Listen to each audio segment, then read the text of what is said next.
21060, 3 lines down, please, Mr. Campbell. But what's happened is a very, very small number of people have actually completely changed the newspaper industry. So that, frankly, they've now besmirched the name of virtually every journalist in the country. Okay,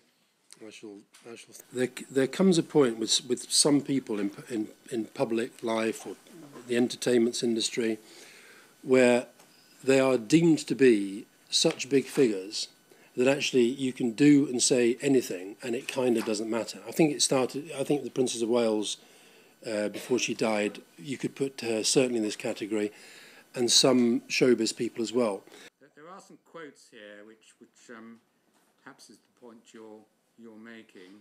With Cherie Blair in particular, she was turning up at places and the press were finding out about it.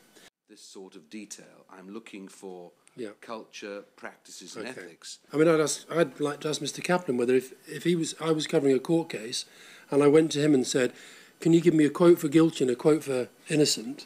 I'd be very, very surprised if Mr. Kaplan would do that. But we're being led to believe by the paper that he's representing that a prosecutor has said, I'll give you a quote for guilty and a quote for innocent. It's absurd.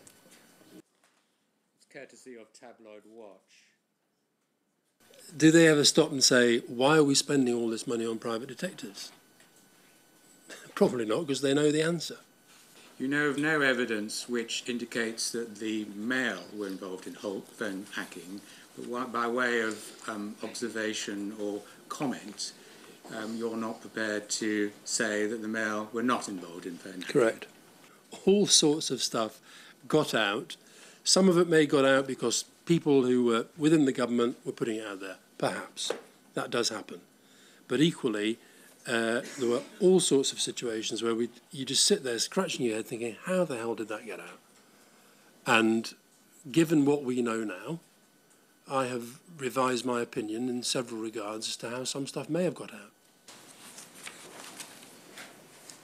I know the French government are looking at whether there is some way of kind of regulating journalism on the internet. I think it's a very, very difficult thing to do, but I think we have to think about it.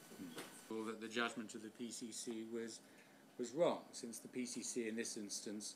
They tend to make judgments that favour the press, and they put the press interest ahead of the public interest, and I think they've done that virtually through the entirety of their existence. Well, doesn't it? Yeah.